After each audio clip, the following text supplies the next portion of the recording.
Hello and welcome back to Alice Talks Football and welcome back to another live Manchester United news and transfer news update show on the channel. What are we going to be talking about today? We'll talk about the takeover, we'll talk about some transfer news, we'll talk about Goncalo Ramos, Victor Osimhen, Ten Hag, one last minute signing in January. Fabrizio Romano has spoken about the January transfer window. Obviously, a big story came out yesterday that Man United were going to sign one more player in January or looking to do that. Who could that be? There's rumours that Pulisic on loan. Don't think there's anything in that. We'll talk a bit about the Forest game yesterday. Manchester United potentially, in the final. I think we are in the final unless something catastrophic happens. Jadon Sancho return. Jadon Sancho ready. Ten Hag has spoken out about sort of Jadon Sancho, that situation. Will he return versus Reading? Marcus Rashford. I tell you what, Gareth Southgate says he doesn't regret not giving Rashford more game time in the World Cup. What? People just kind of scared of Rashford. Obviously, his form is just absolutely unreal. PSG still looking at him. United desperate to get him tied down the contract. Romano confirmed today that our number one priority is get Rashford to sign that deal. Also, bit of a cough, so sorry if I'm coughing throughout this live stream, but also get Garnacho to sign down that deal. And obviously, Ten Hag said some stuff post-match. Ten Hag spoken about Antony, saying that, the criticism of Antony is unfair, which I think it is. I think it's massively unfair. Ten Hag spoken about Martial, his importance to the side. Ten Hag actually thinks that Martial is one of our most important players, but he's frustrated of his unreliability. Among lots of news to get into, people. So please do smash that like button. Of course, subscribe down below if you're new and share the video. Is my chat showing? Your chat is showing, Fatty. I can see your chat in there as well. And subscribe to the channel. As Nick says, Rashford's on fire. Your defense is terrifying. No. I'm not going to start singing. I want to quickly, before I get into news, before I get into some of the other stuff floating around, I do want to talk about one thing. And I want to talk about Wout Weghorst, because I don't know if it's just me, but I was really, really impressed with Wout Weghorst yesterday. And there's a statistic that came out that no player in the last 3 games has completed more layoffs than Wout Weghorst. And although Wout Weghorst isn't getting a lot of service, although Wout Weghorst isn't on the ball loads and loads, getting the ball loads and loads and loads, when he does get the ball, he keeps it. He holds it up. Like whenever he gets the ball, he holds up the play, he passes it, he links up play. He's just retaining possession. I think in that Forest game, we gave the ball away quite a lot in the midfield. Forest got us on the counter-attack. Wout didn't lose the ball once. He had the ball, he made some good layoffs, and then he got his kind of poacher's goal. We got his chance. And I have to say, I don't want Wout Weghorst to stay on a permanent. We need an Osimhen, we need a Vlahovic type player. We will get into the news on Goncalo Ramos and all that in just a second. But I do want to say about Wout Weghorst is I thought his involvement was very good. I think, I saw people saying he was shit. He got a goal, but even his off the ball movement was very good, linked up play very well. And I think, I love Rashford, but I didn't like Rashford as a striker because Rashford can't do what Weghorst can do with his back to goal. Rashford is an inside forward. Rashford is a winger. When Wout Weghorst can do stuff that's good with his back to goal. And I think that's why Ten Hag was certain on getting a striker because even Martial adds it. When we don't have an actual out-and-out striker on the pitch, United's game doesn't get as good because you don't have someone that can hold up that ball in the final third. And no player in the last 3 games has held up the ball more than Wout Weghorst. So that's a bit of statistic for you. And look, he's not a proven goal scorer. He's not an elite signing. He's not the perfect striker you want and all of that. But I'm judging him off that Charlton game. And so far, I haven't got a bad word to say about Wout Weghorst. He's, very good defensive shift. Been very good for United. I think he's a very good player, and hopefully this continues. Is he a very good player? I think he's an all right player. I think he can do a job. But you know what? He's been more impressive than Gakpo. Now, I would have signed Gakpo without Weghorst, and actually I was kind of shocked that Liverpool signed Gakpo because I've always said this about Cody Gakpo. I never saw him as a Liverpool player. I've never ever seen Cody Gakpo as a Liverpool Klopp player. He was more of a United player. And, I was frustrated that we didn't get Gakpo when he went to Liverpool. And, of course, I was frustrated that we got Weghorst. No disrespect to Wout Weghorst. But I think, so far, obviously, we're only 3 games in, so I'm not going to go ahead and be stupid deluded. But I think that he's impressed me a lot more than Gakpo. And, obviously, Felix got a red card in the opening game, so low to Chelsea.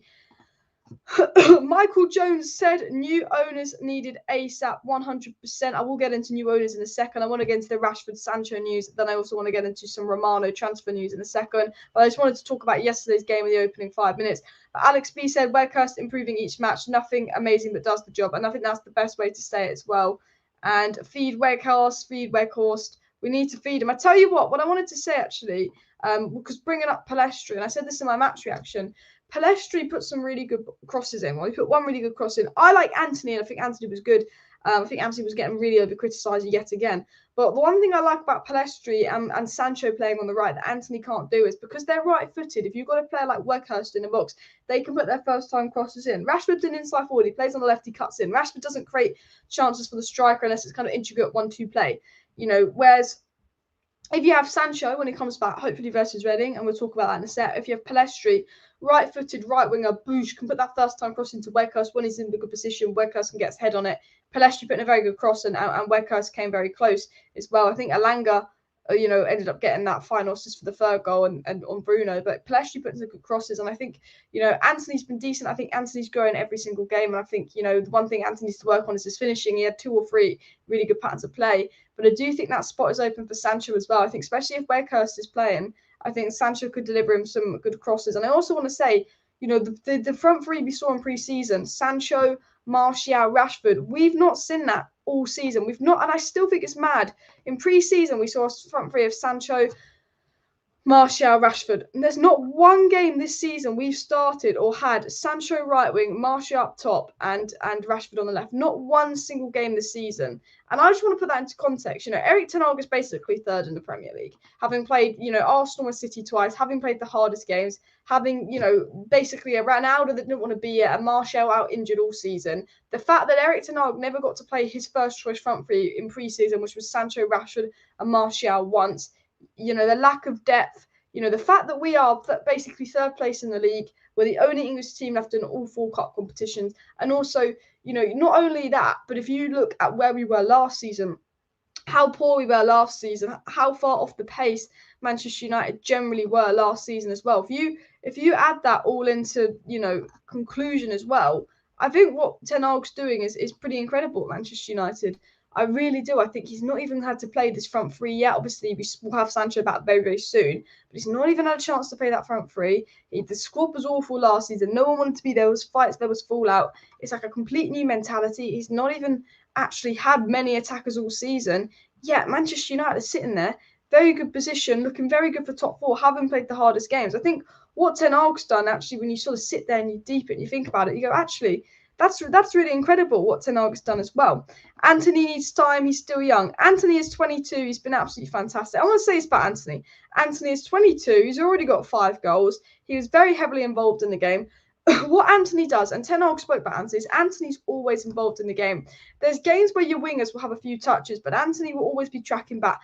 Antony will always be doing his defensive shift, and Antony will always have a lot of touches. And Erik Ten Hag said this after the Nottingham Forest game. He said, we created a lot of chances on the right side. There were good actions from Antony. He said, on the defensive work of players like Antony, it's not always recognised by the fans, but it's possible and first foremost for the team. What you expect from a player is they'll bring their individual qualities because that's what they're here for. And Ten Hag was kind of praising Antony's kind of work rate, his defensive side, him creating on the right. And I thought Antony had a pretty good game, actually, and I think he was unlucky not to score. I think he really should have put that chance in the back of the net. Someone said Lissandra better than Varane. I just think the two of them are fucking brilliant, and that partnership is fucking brilliant. Honestly, Lissandra Martins and Varane is the happiest I felt about a Manchester United partnership, probably post Rio and Vidic. Like, the fact that Lissandra Martins has got a head injury and he's just sticking his head in everywhere, running everywhere. So this is my 5 things we learned. We had Maguire and Lindelof back in the day that attackers used to run at them and they almost used to run away. They used to stand off. They used to go back. And, Lissandra Martins is an attacker running at him. He's like, I'll fucking deal with it. Bosh. He's like so eager to get stuck in, and that's what I love about Lissandra Martinez as well. And Alex B says Palestri needs to play more, great close ball control and has sneaky explosive pace. Exactly. I thought Alanga actually had a good cameo off the bench, but I think he's a better option for Alanga as well. Anthony has a problem with the right foot. The only thing I don't like about Anthony is he's very predictable because his right foot is absolutely atrocious as well. And Alice, some forget that Ryan Giggs couldn't use his right foot, which is true. One-footed footballers, Robin, there's a lot of good one-foot footballers out there. So, yeah, you're absolutely right as well. And we play better with Antony regardless. He causes chaos for the opposition and will continue to improve. And I agree with what Alex is saying as well. Tielemans could be your mystery last-minute January deal. Well, that's what I want to talk about. I've got the Sancho Rashford thing up on my screen. I'll probably talk about Sancho Rashford quickly, then I'll get into the last-minute mystery January deal, which is said to be an attacker. A couple of people think it's Goncalo Ramos because United have obviously sent loads of scouts to watch Goncalo Ramos and had some talks with Goncalo Ramos or Romano to confirm that.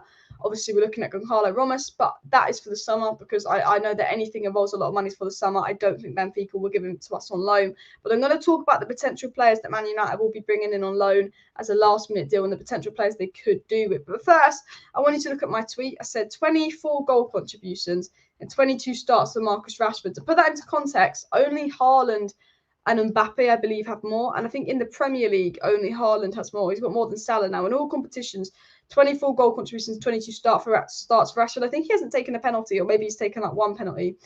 And the main difference, I said, is confidence and a good mindset, and this is, I wanted to link this to Sancho. Marcus Rashford's always kind of been a good player. And I've always, when people were saying Rashford, this time last year, if you watch my channel, you'll know me. This time last year, I wasn't saying Rashford. I wasn't saying sell Rashford. I wasn't slagging off Rashford. I was concerned. If you look at my videos, I was concerned. I was frustrated. I was like, he's not tracking back. He looks like he doesn't want to be here. But in all of those videos, I would criticize Rashford's performances, but I'd never say Rashford or any of that. I'd say something's not right. He looks lost. He doesn't look happy. What's going on? I know what Rashford's capable of. The season before, he got 34 goal contributions or something. And I was just shocked with how bad it was last season. I said, there's something not right mentally. If you look at one of my old tweets, I said, there's something not quite right mentally with Rashford. He's lost his confidence. It's obviously not in a good place at United. Rashford's now back in a good place. Rashford's back in a really good place. And then I actually think the World Cup as well, having the England fans get behind him. The last, Euros, he got all that racist abuse. Then he had that awful season where he got 5 goals all season. And then obviously, he goes to the World Cup and he's arguably England's best player at the World Cup. But everyone's saying he should have played more, which will just do wonders for his confidence. And then obviously for United, since the World Cup, he's just been on fire. He's got his confidence back. He's happy at United. He's happy with Ten Hag. He's all around just a happy player. And he always points to his mind as a celebration, which everyone's doing now, like Kimmich and stuff, because Rashford is in a good mindset. Rashford is in a very good, happy place at United. And Rashford 2 seasons ago was incredible. Everyone was shit last season, bar Ronaldo and De Gea. Fred had some good moments. Everyone else was shit last season. But if you look at 2 seasons ago, Rashford was absolutely fantastic. And he's been fantastic this season. 2 seasons ago, Bruno was fantastic, and then he was shit, and then he's good again this season. 2 seasons ago, Luke Shaw was fantastic, then he was shit last season. Then he's been good again this season. 2 seasons ago, Sancho was balling up in the Bundesliga. He was 20, 21 years of old, told to be like the next big thing. He was arguably in that kind of Mbappe Haaland debate at one point of the best youngsters coming through. And he came to United and went crash bang. Now, Ten Hag has been very patient with Sancho. And Ten Hag saying he will not play Sancho until he's 100% ready. He will not play Sancho until he's 100% ready because obviously he knows that mindset's so important. And Ten Hag's been so patient with Sancho because I think Ten Hag knows that what Rashford's doing, Sancho also has the ability to do that. Sancho also has that in his locker. We saw that at Borussia Dortmund. There is the top player in Sancho. If you look at the preseason, Sancho was balling. If you look at the Liverpool game, Sancho was balling. Yeah, remember there was a spell for like a month under Rangnick come February before Sancho got ill, but he was balling under Rangnick. There is an absolutely world-class player in Sancho. He's 22. He can get back to the top. And Ten Hag is like, when Rashford wasn't in a good mindset and wasn't confident, look what happened to him last season. I'm not going to force Rashford to play I'm not going to force Sancho to play like Rashford was forced to play in the past. Ten Hag is very much like, I'm going to be patient with Sancho. Tumbleweed, thanks for the super chat. Give back contract for 2 years. He'd be a good third striker. We'll see how he does come end of the season. We'll see how good does come end of the season. But I want to continue on this as well. Sancho needs to come back when he's 100% ready. Exactly. And it was said, and Ten Hag said this on Sancho, if I can find it. No, I can't find it. Ten Hag spoke about Sancho and I wrote it down somewhere. But Romano spoke about Sancho. Romano said that Erik Ten Hag wants Manchester United to Erik Ten Hag and his coaching staff are working on and with Jadon Sancho. He wants him to be 100% physically and mentally ready. They want to protect the player and have Sancho in the second part of the season in good condition. Romano's again confirmed this, that Ten Hag does not want to rush Sancho back. Ten Hag said, with Sancho, it's to do with mind and it's to do with physical fitness. It's important not to rush him back. He's only going to come back when he's 100% ready. Sancho's been back in training a good few weeks. Sancho's pretty much ready to come back, kind of integrate into the squad. He's been doing very well. He did that training camp in the Netherlands. Progress has been very good with Jadon Sancho. And like Jadon Sancho so far is in a very good place with Manchester United, and Ten Hag's quite happy with the place that Jadon Sancho is in. But he's saying, I'm not going to just drop him in, even though I need him, even though he needs Sancho. Look at the little options on the bench. Into the Arsenal game, we had Elanga and Pellistri and Garnacho on the bench for an Arsenal game, top of the league. We should be having more options on the bench. Even Ten Hag was like, I need Sancho, but I'm not going to do an Ollie. Ollie played Rashford when he wasn't ready to play, and Martial when he wasn't ready to play. And then because they weren't ready to play, they weren't at their best, they weren't playing well, confidence was not, they picked up injuries. Ten Hag is very much like, this Man United squad had been so poorly managed before Ten Hag came in. Players were being forced to play with injury, players were struggling, and it wasn't being dealt with. And Ten Hag literally knows like the massive impact just mentality can have on mindset. Mentality and mindset can have on your game. Rashford's always been that player, and Rashford's form is obviously one that Man United are playing better, two Ten Hag, but the main bump in Rashford's form is mindset and mentality. And Ten Hag knows to expect the absolute same with Sancho as well. And Jadon Sancho will hopefully fight for his place in the team and get back to his best. And I think Sancho can really, really compete with Anthony as well. And Alex B says scouting Ramos is just another stamp on Arnold and Mertens' passport, way out the crap board's budget. Yeah, I don't think we're actually going to get Goncalo Ramos, but I will speak about that in a sec as well. We will talk about the new signings and all of that. Would you swap Sancho for Leao? I mean, on current form, yes, but I'm a really strong believer in Sancho. This time a year ago, I was preaching Rashford. This time a year ago, I was saying that I know what Rashford can do. I know what Rashford was capable of. This time a year ago, I was proper preaching Rashford, and I said, look, next season under Ten Hag, he's going to be back. Like I was very supportive of Rashford last season. I was critical of his form. I said he's not been good enough. He needs to sort it out because he's not even tracking back, and that is unacceptable. And I'm the same with Sancho. Like I believe in Sancho. Like I wanted Sancho at United. I watched Sancho at Dortmund. I know what Sancho is capable of. That I'm willing to give Sancho that time as well. Left-footed players are often one-footed. I wonder why is that? We see it with both Anthony and Shaw. Yeah, but I think it's nice to have a two-footed player, but I don't think one-footed is the end of the world. It just makes you a little bit more predictable as well. And owners don't want new players. Exactly. Well, I do want to talk about new ownership. I do actually want to get into the news and all of that as well. So basically, Man United owners, signings, what is going on and all of that. So as you know, guys, if you watched my video earlier or yesterday, I think it was, Simon Jones of the Mail basically confirmed that United are in for one last star in January. United are looking to do one last star in January. If someone comes available, they want to get a creative player on loan. Romano also confirmed United were looking at a creative player. United have very much been confirmed by journalists that they are open to signing someone else in January if they're an affordable price, if it's a loan, if it's a creative player, and all of that. That's what Man United are kind of looking at doing. And there's a lot of question marks of who is this player that United are looking at. There's rumours that we're maybe looking at Gravenberch on loan. There's rumours that, it could be Pulisic on loan, but I reportedly Ten Hag doesn't really want a winger. He wants a striker, or he wants a creative player that can go in the midfield. There's a lot of speculation what was going on. Now, we know that the board have gone and been scouting Goncalo Ramos. Again, that has been confirmed by Fabrizio Romano. Romano said there's nothing more in it. He's just one of the strikers they're monitoring. There was some rumours going around that we were going to sign Goncalo Ramos in January, but he's just way out of United's budget. They like him. And there was a lot of rumours that we're going to sign him in January, but he's out of United's budget. Romano even said that United are monitoring many strikers, but nothing is concrete or advanced now. United sent their scouts to UCL games for Goncalo Ramos, but nothing more. So there was a lot of is this the guy that United are bringing in last minute, Goncalo Ramos? I just think he's there as a potential summer transfer in the sense of, if we've got Osimhen, we've got Vlahovic, we've got Sesko, we've got Kane. They are the targets. I think Goncalo Ramos is potentially a backup. I will get the Jadon Sancho news up for you there, guys, so you're aware of it as well. One sec. There we go. And Alice, what do you think the wage structure should be at the club? I think it should be lower than it is, but you want to keep the good players here, so you can't go too low. But yeah, 100%. And a dark place, was he in a cupboard? That's a good one, to be fair.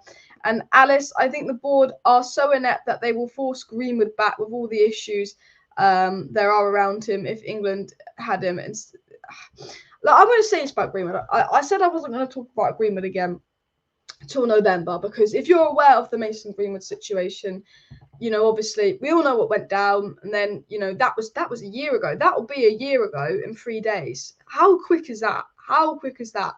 And these processes take a while. I think it's probably been a year since he's played his last game for United. He's been out of football a year. God knows if he's been training. God knows what he's been doing. God knows what his fitness is like. God knows if he's been gaming. I don't think he's been out of the house much, and you can't blame him for that because everyone knows who he is and what he's allegedly done. I have to say with the United situation, Arsenal very much continue playing Thomas Partey, and he's unfortunately one of their best players. And I think that Arsenal wouldn't be in a title race if it wasn't for Thomas Partey, and Arsenal took that risk. But the allegations with Mason Greenwood and Thomas Partey were the same. The key difference was Thomas Partey's was text, video evidence, in the sense of it was just like Snapchat messages, whereas Greenwood was an audio recording. So even though it's all alleged, people can say that it's a lot easier to fake a text than it is to fake an audio recording that sounds just like Greenwood. So United did the right decision to suspend Greenwood because when we obviously it's all allegations, innocent until proven guilty and all of that. But when you look at the pictures, when you look at the audio tape, you're going, I mean, there's a possibility this could be faked, but this seems real and this doesn't seem nice. And you all make your assumptions, and the assumption when you watch something like that is it's absolutely disgusting. So there's always the thing, we could bring back Greenwood, and look, would Man United be in a brilliant place for Greenwood? Yeah, like obviously if the Greenwood thing never happened, I think he would be absolutely unreal under Ten Hag, because I think now with Ronaldo gone, Greenwood would be the first choice striker. Before Ronaldo came in, Greenwood played 4 games under Ollie, and he scored 4 goals and 4, was fantastic as striker. He was one of the most elite finishers. He had 2 foot. Greenwood was meant to be our striker for the future, and I genuinely believed he would have made it to the top because he was fantastic. And then everything happened, and people will say, but like Ten Hag can bring Greenwood in, Ten Hag can bring Greenwood back. He'd be brilliant. Even if the case gets dropped, even if he comes back to United, I don't think he would be the same player. He'd have nearly 2 years out, because I'm just going to tell you this now. Nothing. If you hear any news on Greenwood, it is fake. Nothing is going to change in the Greenwood case until November, to his hearing. Nothing is going to change. We're going to hear nothing new on Greenwood till November, most likely. So let's say the case does get dropped next year and he comes back. He had 2 years out of football. He's had that mental thing. Has he been training? Will he be the same player? Will they want him back? Because even if he's not, just because they're not found guilty in a lot of those cases doesn't mean they're not guilty. That means there wasn't enough evidence. You have to have concrete evidence to charge someone. Is that evidence concrete? It's all hypothetical, and I think we can't really sit here and say, should Greenwood be back on all of that? Like, what's happened has happened. I don't think he'll ever play for United. I don't think he'll ever come back. And I think if he does come back, I don't think he'll be the same player. And I think we'll have to go, that is a waste of talent. That's a shame he's done that. But that is a lesson to all footballers that, just because you've got money, just because you've got power, doesn't mean you can break the law. And Greenwood will be used as an example to all footballers, because he had it all. He was rich. He was like the next big thing. He had it all. But Greenwood will be used as an example of what you can do. You can go down the Saka route and, work hard in school, get your head straight, and go down the Rashford route. Use your kind of fame for good, donate. I think, that will be an example of don't get ahead of yourself. And, it's a shame that it's happened, but does anyone want him back realistically? And that's the last I really get into that, because I think, regarding Greenwood, as I've said, if we do hear news on Greenwood, there's a strong possibility it's fake, unless it's come out from someone genuine, because his court hearing isn't until November.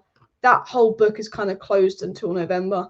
You will get people clickbaiting saying Greenwood's, I go on YouTube and I see these videos like Greenwood's back in Man United training and it's a Photoshop picture. I'm thinking, seriously, people these days as well. Guys, please do smash the like button, and of course subscribe down below to Alice Talks Football if you're new. Greenwood is not welcome back, and Ten Hag would not allow Greenwood as well. Exactly. I think as well, with Ten Hag obviously wanting to clear the dressing room, Man United players unfollowing him, it will be a bit suspense to bring him back as well. Number 11 shirt should be given to someone else. I think it's kind of tied to him. I think seeing as he's still under contract at United, because he could sue United if United basically sacked him and he wasn't found guilty and all of that. So he's still under contract at United, but if he gets charged, that contract gets ripped up, and then that number 11 shirt can be given to someone else. But no one can actually take the number 11 shirt as well. Netflix will have a documentary on Greenwood before he puts the shirt on again. Potentially, I think it'd be a bit of a sensitive topic to have a documentary on. Having said that, Netflix do documentaries on lots of sensitive topics as well. And he was a massive blow to our future planning, but you can't have poison like that back around. And yeah, exactly as well. And United do still pay him because he's under that. And Greenwood, I think, is finished at United even if he's found not guilty. 100%. It's such a massive case, and it's such a shame, but you know, this is what people make stupid decisions, and you have to be punished for that. And people do not very nice things, and you've got to know, just because you're rich, just because you play for Man United, doesn't mean that you can get away with the world. And I think, maybe there's an arrogance in footballers or something as well. But continue on. We'll talk about something a bit nicer. We'll talk about something a bit nicer, a bit of a nicer topic. What is United's plans for the January transfer window? What are United's plans in general? What's going on around with the United situation and all of that as well? So, Romano again had to say this. Ten Hag wants Manchester United to be ready in case an opportunity arises in the last week of the transfer window, but he did say it's not guaranteed at all that the club will invest again this month. So, obviously, Simon Jones came out and said United are looking to get another attacker in on loan. Romano said that United want to get another creative player in, and Ten Hag wants to get another creative player in, and United are ready if there is someone available. But Ten Hag, Romano is basically saying, yes, we want to bring a mystery signing in at the end of January, but it depends if someone's available, and that is not guaranteed. He's saying, let's not get our hopes up. This is good news coming from good sources, but let's not get our hopes up. And what I will say is we've had a lot of stories from good journalists in and around United that United are going to do this January mystery signing, and we're going to be bringing in a mystery attacker in January, and we're going to do a shock last-minute deal and surprise everyone. And we might do that because, we got the Casemiro deal done in 48 hours. They kept that quiet, bish, bash, bosh. He was at United. We might do that. But have you noticed that this news all came out after we'd lost to Arsenal? This news that we're signing someone else in January had all come out after we dropped points to Palace and Arsenal. Do you think if we'd have beaten Arsenal and Palace, stories would have come out in January saying, we're going to sign this player, we're going to sign that player? Do you think those stories might have come out if we'd have beaten Arsenal or Palace? Because honestly, I'm not sure they would have. I'm worried. I'd like us to sign someone else in January, but I can't think of any outstanding names. Pulisic, Gravenberch, potentially. But I'm worried that it was almost a bit of a PR spin that United briefed their journalists that they're looking to do something else in January to get fans' hopes up. Because although we have been scouting Goncalo Ramos, and although we have been looking at Goncalo Ramos and all of that, there's no guarantee that, we're going to get him, because we're not going to spend money in January. We're going to spend it in the summer. We know that it's going to be a loan move in January. And if we could get Gravenberch on loan, brilliant. If we could get Kudus on loan, brilliant. If we could get a couple players on loan, brilliant. But there's no one out there that I'm like, that's what United are going to do. I think I would keep an eye on Tielemans and Gravenberch. I know that we also would like Kudus, but it's very like, who's United going to do it? Is it a PR spin as well? If we didn't lose to Brentford and Brentford, we would have started the Premier League season with Fred and Rabiot in midfield. God save me from that. You know what? I was thinking this the other day, and I can't believe I'm saying this, but maybe sorry, I got the cough. Maybe losing to Brentford was like a blessing in disguise. Generally, maybe losing to Brentford was like a blessing in disguise, in a sense of that was a horrible loss. That was a horrible day. But I think United were generally going to go with the approach of, we're going to give them Eriksen, Malacia and Martinez for the rest of the season. I generally thought United were I don't think United ever planned. I think United were going to make one last push for De Jong, and they would have signed a midfielder, but wouldn't have cracked one. I think the fact that we lost 4-0 to Brentford, the protest, the fact that the Liverpool game was ahead, Jim Ratcliffe went past. I generally think if we hadn't lost to Brentford, the protest wasn't around the corner, and Jim Ratcliffe hadn't gone public, we wouldn't have signed Casemiro, we'd have signed Rabiot, we wouldn't have got Anthony, and that would have been our window. Had we beat Brighton and Brentford, our window would have generally been, I think, just Rabiot, and there would have been no Anthony and no Casemiro. Which is crazy, because imagine where we'd be without Casemiro. He's a top player, and maybe that 4-0 battering was a blessing in disguise, because since that 4-0 battering, Casemiro and Anthony were signed. Since that 4-0 battering, Varane came into the squad. McTominay, McFred was just never started again. Since that 4-0 battering, a lot had changed. He dropped the big names. We then went, and then less than a week after we were battered 4-0, Liverpool, who, at the start of the season, no one thought Liverpool were going to have a shit season. At the start of the season, everyone was like, it's going to be Liverpool and City that win the title, and United are going to be probably 6th, maybe 7th. That's what everyone thought at the start of the season. Then we lost, 4-0 to Brentford, and everyone thought, okay, United had no chance versus Liverpool. Everyone was like, we got no chance versus Liverpool. We lost 4-0 to Brentford. We'd signed Casemiro, but he wasn't registered to play. And then we went and beat Liverpool and that Bush. And, Ten Hag did brilliance versus Liverpool there. But if it wasn't for that Brentford loss, if it wasn't for Jim Ratcliffe going public with his interest of buying United, I don't know if we'd have signed Casemiro. Now, I know we're actually in for Casemiro a little bit before the Brentford game when he had talks to United. But reportedly, when we lost 4-0 to Brentford, now this This we've spoken about on the channel before I did a video on it. Do you know what Casemiro did when we lost 4-0 to Brentford? Casemiro rung up Murta, his agent, and Casemiro's translator agent rung up John Murta and said, I know you've just lost 4-0 to Brentford, but I still want to come, I can help. That generally happened, according to United briefs. So unless United have made up that story, Casemiro generally watched us get battered 4-0 by Brentford. Generally watched it happen. And he could have been safe at Real Madrid. He could be playing Champions League football. He's guaranteed a trophy every season at Real Madrid. He's in an easy team, gets carried along.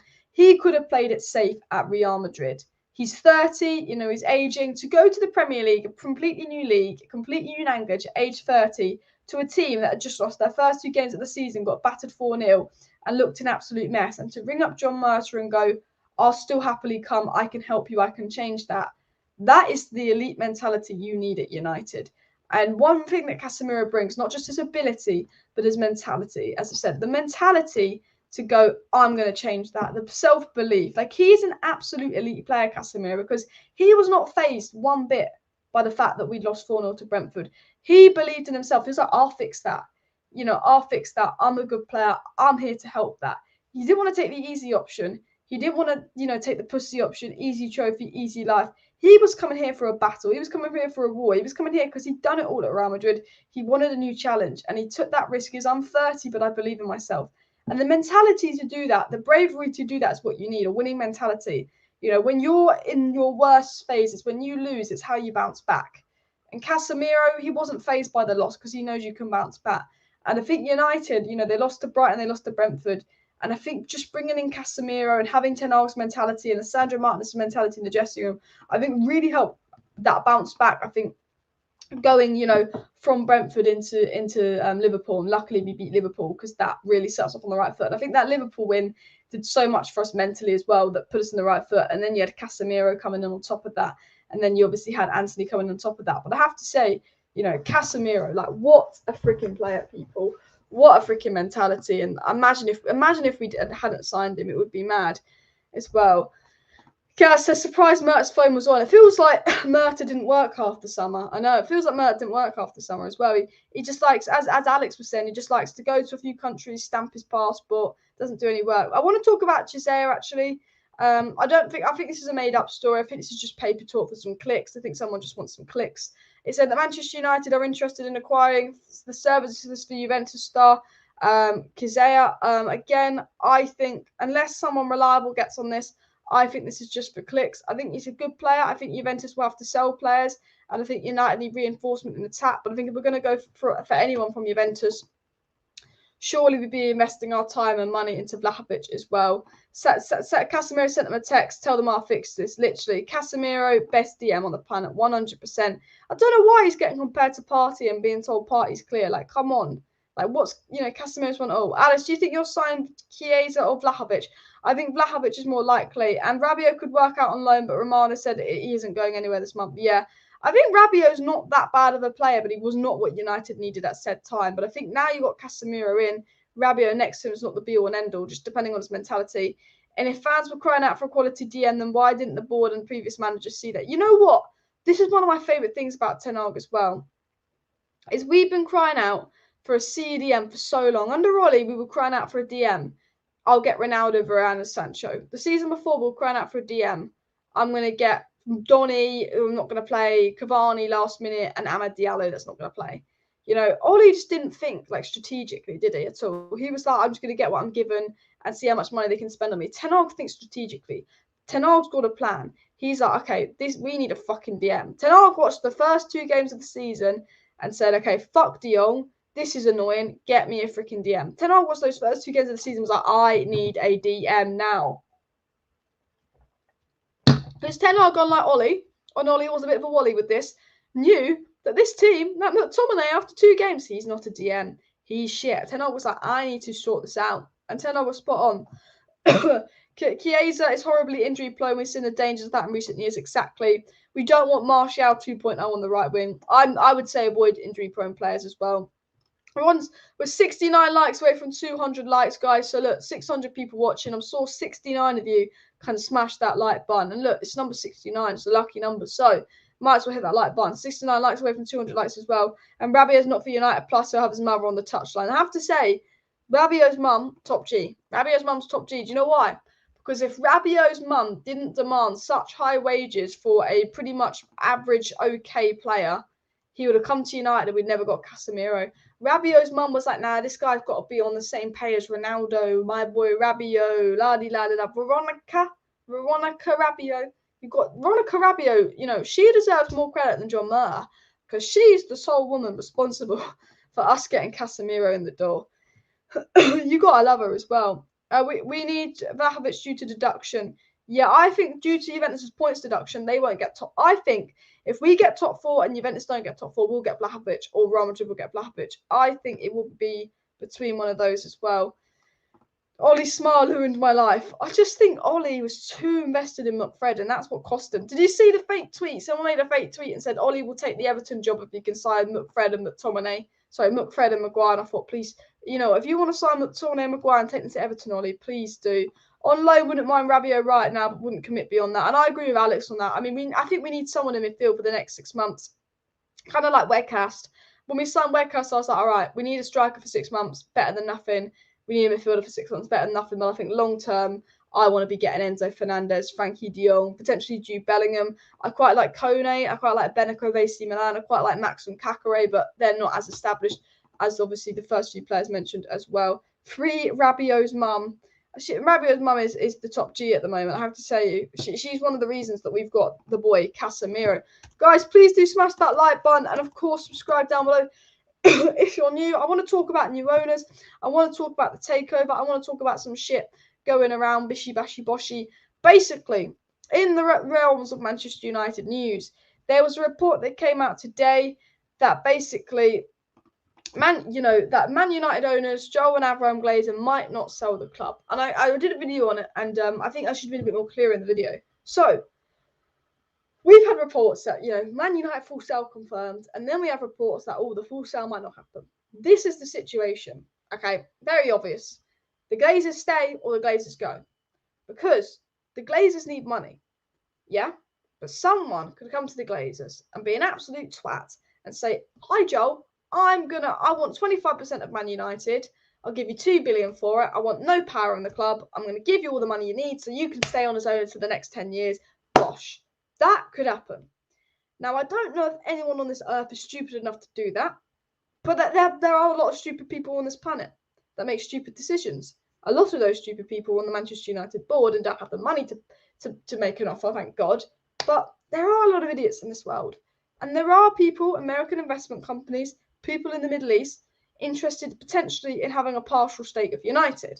Now, it has been said from the good journalists, the full sale of Manchester United is more likely because obviously the Glazers have been looking for a partial stake for 2 years, haven't had many offers. The Glazers realised that if they're going to sell the club, this is the best time. Look at the money Chelsea got, look at the offers Chelsea got. You know, they can beat Liverpool out to the sale. And the Glazers know if they keep United, they've got to invest in New Carrington, they've got to invest in new stadium, they've got to invest in the squad. You know, that they've got to clear the debt. That is an extra $2 billion that they do not have. The Glazers don't physically have the money to stay at United much longer. They could be here for a couple more years, but they don't physically have it in them to sustain United, you know, and then that means they can't take out as many dividends, and United doesn't really become a dividend asset to them as well. They couldn't take out dividends this year because of the financial situation. So they have to go, but if they don't get $6 billion, they'll go for a partial sale. They don't want to sell the club unless they get $6 billion. They're the type of people, the Glazers, that will be holding on to this club. We could be here in a year waiting for the sale. The goal is for the sale to happen by April, but if they don't get the money they want, they'll be here. They could happily be here for another year. Don't forget that they could be for another year. Or if someone comes in with a partial stake, they stay at United, they don't sell the club, and that goes into getting a new stadium. Now, hopefully they don't get a partial stake. Someone doesn't want to buy a partial stake in United, but it is all possibilities that you do need to keep out for. And hopefully nothing will happen. But full takeover takes 3 years. Even Chelsea is still unfreezing Abramovich assets. The full takeover is a long process. But the aim for United is by this time next month to close the bidding process. Basically, it was said that everyone who is in for United has got, you know, about a month left to pretty much basically bid for United. And then in a month's time, the bidding process stops. And then the process of getting new owners and selecting new owners begins. New ownership should be coming in end of March, early April to prepare them for the summer. That is the goal. Whether that will happen, we'll wait and see. I haven't got any confirmation on Dubai yet. We've got confirmation on Jim Ratcliffe, confirmation of a few American people, and a confirmation of interest from the Middle East as well. People talking about Amad Diallo. Amad Diallo's good. Daniel's birthday is in a few days. So happy birthday to Daniel in a few days. And Glazers paid none of their own money buying or supporting the club and pretty much in a global recession take the money and leave already. And Alex is spot on here. Like, they're literally like, I want 6 billion. I want to break the record. Look, the club's worth 3.7 billion. So, okay, we'll round it up to 4 billion. The club is worth 4 billion. Take freaking 4 billion for United and piss the fuck off. Because realistically, 4 billion for them is getting 6 billion. And do you know why 4 billion for them is getting 6 billion? Because the club is worth 4 billion, but the debt, the stadium, the rebuilding, Carrington and all that's going to cost the owners another 2 billion. So the way I see it is we'll take 4 billion, stop holding out for 6 billion because it's going to take another 2 billion to clear off your shocking debt. It's going to take another 2 billion to build the stadium and all of that. I think that you can, you know what, Glazers, you can adios as well. We don't want a new stadium, Old Trafford stage. Yeah, I don't want a new stadium. I want Old Trafford to be done up. I love Old Trafford. I love the history of Old Trafford. I love the old feeling of Old Trafford. I wouldn't want to build a completely new stadium. I'd like to kind of just rejuvenate and modernise Old Trafford because it is outdated. I mean, there's leaks. Whenever I'm in Old Trafford, there's holes, there's leaks. It's the only, I think it's the only stadium in the Premier League that doesn't have a screen. It's like so outdated as well. And any potential talented player who wants to improve, then Ten Hag is the man. Exactly. I think United, and I think this is what United will probably be doing in the summer, is I think United are going to be looking for those hidden gems in the summer. I think Ten Hag wants to bring, you know how Arsenal in their rebuild, rather than signing big names, they've gone for young, hungry players that kind of suit the profile and style that Arteta wants to play. I think Man United's plan very much is to bring in those young, hungry players like a Maxim Kakare that kind of fits the style Ten Hag's missing in midfield or fits the style Ten Hag's missing in attack to kind of complete the jigsaw. And I think if you're a young, hungry player, for me, Manchester United is the place that you go. Manchester United is the place that you should go and all of that as well. I want to talk a little bit more about your news. I want to get into I want to show you something on my screen. So it won't come up yet. I'm assuming we're in the Carabao Cup final, but obviously because they're not officially in it, it won't come up yet. But obviously, as you can look at our fixture list, we've got Reading on Saturday, 8 o'clock, great. And then we've obviously got Forest on Wednesday again, which hopefully should be a walk in the park and we can rest players for Palace. Then we've got Palace on Saturday, Leeds on Wednesday, and then Leeds on the fucking Sunday, is it? Or was it the Saturday? No, the Sunday. And then after Leeds, we've got Barcelona on the Thursday, Leicester on the Sunday. Then we'll have Barcelona again on the Thursday. And then after Barcelona's second leg, we have this game day, the 26th, Sunday the 26th. Unless we fuck up bad to Nottingham Forest, will be the Carabao Cup final. So this Brentford game will be the Carabao Cup final. And luckily, there's a bit of a break between the Brentford game and the Liverpool game. Unless maybe if we get through to the FA Cup, there'll be another game there. But essentially, you know, we've got Barcelona second leg. And then 3 days after the Barcelona second leg, we're meant to be playing not Brentford, but we'll be playing probably Newcastle in the final. This is my question to you guys. Would you say, fuck the Europa League, scrap it off a bit, and let's go for top four in the Carabao Cup? Would you say that? Would you say maybe actually this second leg, rest a few players, and we're just going to go for the Carabao Cup and top four? Or would you say just trying it all? Because I think we could beat Barcelona. But what I'm worried about is the lack of depth at United. Do we have the depth to play, you know, a full squad against Barcelona midweek, full squad at the weekend, and then that full first-team squad to then play again against Brentford? Do Man United have the depth to do that? That is my worry. I'm not one to say scrap off games, and I think Barcelona got to come to it. But do we potentially rest players? Like, what's your thought process on that as well? Because that's you know, you really, I think you need to go for it. But at the same time, if someone said to me Carabao Cup and top four, I'd probably go for Carabao Cup and top four, because although I think if we beat Barcelona, it's between us and Arsenal for Europa. I think, you know, we just need a trophy in top four more than anything as well. as well. And we have to sacrifice one of the cups for sure. Can't try for top 4 and go for the FA Cup and Europa. I definitely sacrifice the FA Cup, 100%. I think because it's Barcelona, it's annoying. This is why I'm so annoyed. This is why I'm so annoyed that we didn't top our group. And the only reason Manchester United didn't top the group, just to remind you guys, is because of that knobhead referee and that knobhead VAR versus Real Sociedad, who basically thought that it was a Martinez handball. Basically, the ball bounced and hit Martinez's arm, and Real Sociedad beat us. And that is the only reason we're having to play this Barcelona game, because basically VAR is absolutely corrupt and has a clear bias to the Spanish sides and absolutely messed with us. Absolutely wound my head in. But anyway, I'm so annoyed that we didn't top the group, because then we'd be getting a rest period in and we'd be all charged up and we'd probably be getting someone really shit, some kind of Wi-Fi password name in the round of 16. But unfortunately, where that Brentford game is, because that Brentford game will be postponed, that'll be the Carabao Cup final. And that's annoying. And Leicester misses the first leg versus Barcelona, which is so annoying because, Leicester, if you look at the 3 yellow cards he got in the group stage, none of them were yellow cards. All I'm saying is absolutely none of them were yellow cards. Maybe one of them you could argue, but he got a yellow card for the stupid handball decision. It was ridiculous. He got a yellow card when he was fouled. The refereeing in the Europa League, they just hate the English sides because they just, the foreign leagues just don't want to admit that the Premier League is just superior. And that it's the Super League at the moment. They don't want to admit that as well. 173 likes, guys. Come on, let's push for 200 likes before the end of the video. We normally push for 300 likes, people. So do keep smashing that like button if you have not already. And if you haven't smashed that like button, then you obviously glazes in. Because if you glazes out, you got to hit the like button. But I want to continue on some more stories. Obviously, talking about the lack of depth at United. I think this is worrying. I think that we'll probably get top 4 now. We've had our hardest fixtures out of the way and the way we are.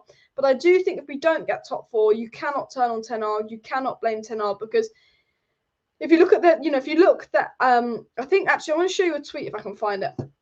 Go to Twitter. I think there was a tweet I saw the other day that I think it was by Joe. I think it was a tweet I saw the other day, and I wanted to show you this. I wanted to show you if I can find the tweet. I think it was about 2 days ago. This is it. It was said, January signings by the top 6. Arsenal have spent 45 million on 2 signings. Chelsea have spent Chelsea have spent 150 million, essentially 160 million, and got 2 players on loan, basically. Liverpool obviously spent 40 million, and Spurs have spent 35 million on Porro and Danjuma, and obviously we've got Weghorst on loan. And he said if Man United make top 4, no mistake, Ten Hag has worked a miracle, because the 1, 2, 3 teams behind us that want to get in top 4 have invested heavily in January because they're not doing well and they want to get top 4. So not only do they have better depth than us, but they've also invested in January. So although we've played our hardest games, although I think United are in a comfortable position for top 4, we're still in all the cup competitions. We still got the most games. We're still very reliant on Casemiro, Rashford and Bruno. If one of those players gets injured, we're a little bit in a shit show. Because all the teams around us have been investing. So if Ten Hag doesn't get top 4, I don't want to see, Man United fans turning on Ten Hag and all that. I don't want to see that at all. I want you to be like, if he doesn't get top 4, it's a disgrace by the board. Because all the other teams in the race for top 4, they are investing. They are ambitious. They want to do stuff. And Ten Hag's had very little to work with, and he's got very little depth as well. Good evening from Uganda, Alice. Big up people watching in Uganda. Let me know in the comments where you're watching for as well. And Barcelona have really hit their stride of late. Won't be easy. Exactly. Barcelona coming into good form. However, I do fancy this for some reason, because Ten Hag's a big game manager as well. And going for 4 trophies killed off Liverpool. And yeah, I think United should just put a B team out in the Reading game, fully rest. I think, should we do the lineup for the Reading game? Let's go to build lineup. Generally, for the Reading game, I'm resting my main players. If worst comes to worst, we'll bring on Rashford. I'm thinking Garnacho can go here. I'm thinking Pelistri can go here. I'm even thinking rest Wout and put Elanga in here. And if worst comes to worst, we can just bring Rashford on. Okay? I don't want to play Bruno. But actually, I don't know who else we can play. So I think Bruno's only missed about 14 days of injury in the last 5 years. So we're going to have to play Bruno and absolutely knacker him, because the only other person that can play in Bruno's position is Eriksen. And I don't want to play Eriksen because he actually needs a rest. And then I would say, look, you know what? bring back McFred. I know Casemiro had a rest versus Arsenal, but if McFred can't beat Reading, do you know what I mean? They've got to beat Reading. I think Dalot's still injured, so you have to play Wan-Bissaka. I'll probably just play Malacia because why not? Because Shaw will probably come back. De Gea, to be fair, Heaton can play. I don't care who plays in goal. To be fair, I don't think that matters. Then I think in defence, I would play Maguire. Might as well. And then I'd probably play. I'd probably play Lindelof again and give Varane a nice rest. This would be my team. I think going into the game, I would be heavily rotated, giving everyone a rest because I think a lot of those players need a rest. And I think for me, that would probably be my team going into the Reading game as well. Because I just don't think it's the FA Cup. It's not the be all and end all. And I think under Ten Hag's coach in that kind of size, you'd somewhat expect to beat Reading as well. And I hope would beat Reading. Nick's team for Reading's basically the same as mine with Butland in there as well. I think that's what the best thing Man United can do. And we have to heavily rotate the next two matches, opportunities to do so. Exactly. We've got, Forest second leg where we've got a 3-0 lead. And this game, we've got a good opportunity to proper rest players. You could play Bruno this game and then rest him in the second leg versus Forest. We've got a good opportunity where we can kind of rest players as well and give the young players a go. I think you'll want to get McTominay and Fred more match sharp, but there's a part of me that would love to see Sedan Iqbal given a run in. Part of me would love to see Sedan Iqbal or Kobe Mainoo given a run in, to be honest. But I think, he probably wants to get more minutes than Fred's legs as well. Charlie Savage, talking of youngsters, did leave United on loan today. And I think Sedan Iqbal is also reported to be leaving on loan, which might explain why Kobe Mainoo is kind of getting on the bench ahead of Sedan Iqbal at the moment as well. But I would definitely play this kind of approach as well. Phil Jones is available, but fuck me, no way. What I will say is Martial, Dalot are probably injured. What I would say is if Sancho was fit and Sancho is back, I would potentially sub Sancho on. Come later, this would be a good game for Sancho to get some minutes. So maybe if Sancho is fit, you think of bringing him on. But then do you want to bring on Sancho with McFred? I guess this is probably a game you drop him into as well. But yeah, I see people slating Bruno Fernandes on Twitter again and again and again. I have to say this. Every game people slate Bruno, but for me, Bruno was one of our best players. And we'd be absolutely fucked without Bruno as well. But I always see people slate Bruno this, Bruno that, Bruno this. Martial, Dalot, Shaw, all out for Reading. I assume Shaw is probably out as well. We don't know if Sancho's out or not. Sancho might potentially be on the bench as well. I might even go Heaton. He looked right last time out. Butland's been a bit crap for years. Yeah, I mean, I don't really care who plays in goal. I mean, probably best not to play De Gea and give someone else a go because it's not that important. But, I mean, I don't think anyone really cares who plays in goal, to be honest, as well. And we might go full power versus Reading and reserves versus Forest. I think, just getting over the line to the final is the most important thing for Ten Hag. I think he's probably, if we win the Carabao Cup, I think he's not too bothered about the FA Cup. I think he's probably like, I want to rest players. Like Arsenal played their B team first game of the Carabao Cup and got knocked out. I think it's about a trophy in top four. And I think he knows with the lack of depth he's got, with pretty much the lack of, if you look at the lack of investment as well, he's not got much investment in January. He's not got many options, especially in attack, especially in midfield. Like defence, I think we've got okay depth. I think Ten Hag is probably thinking, I'd be very shocked if he went and played Rashford in a full side versus Reading. I think Rashford will probably come off the bench as well, just stat pad, get those numbers up maybe. But yeah. Do you know what annoys me is there's Bruno Fernandes is kind of got 235 goals and assists since the 17-18 season, and United fans are slagging him off saying, oh, he's not that good. He's overrated. Look at his stats. I think Bruno gets way too much stick from this fan base. I think he's absolutely been incredible this season. Really, really incredible, honestly. I've been really happy with Bruno. But Butland on loan, if Ten Hag does play him, I'm sure it would be now. Yeah, exactly. Someone says Bruno's not a good player, he uses the ball. Bruno's play style was frustrating. But Bruno, like when we didn't have Bruno, we were so much worse. Like I get why people frustrate with Bruno's playstyle. I get why some people aren't, Bruno's biggest fans, the way he plays and all that. Like, yeah, he's got a bit of a frustrating play style. But I think the criticism Bruno gets in general from this fan base, I think it's sometimes just far too much. Bruno, for me, I think he's been one of our best players this season. Really improved. I thought it was a bit iffy last season. I thought he came on, boom, statistics, boom, was brilliant, boom. and then obviously kind of dropped off last season, all that as well. Anthony Gordon, actually, one last story before I end the live stream. Anthony Gordon actually refuses to go back to Everton training, and kind of Gordon is kind of like refusing to play for Everton, refusing to come back. People saying, "Oh, could Man United get him?" I don't really want him. I don't see the Anthony Gordon hype. If I'm being honest, I don't see it whatsoever at all as well. People critical of Anthony and Fernandes are mainly fans of other clubs, yeah, but we've got a lot of Man United fans that don't like Bruno, and I don't personally get the agenda. His play style can be frustrating, but I think he's a top player as well. And hopefully Sancho is coming back. But listen, people, I'm going to end the live stream here. Thank you, everybody, for watching today's live stream. It was a really good live stream. Had some really good people in the live chat involved, talking about Sancho, we didn't even talk about Rashford.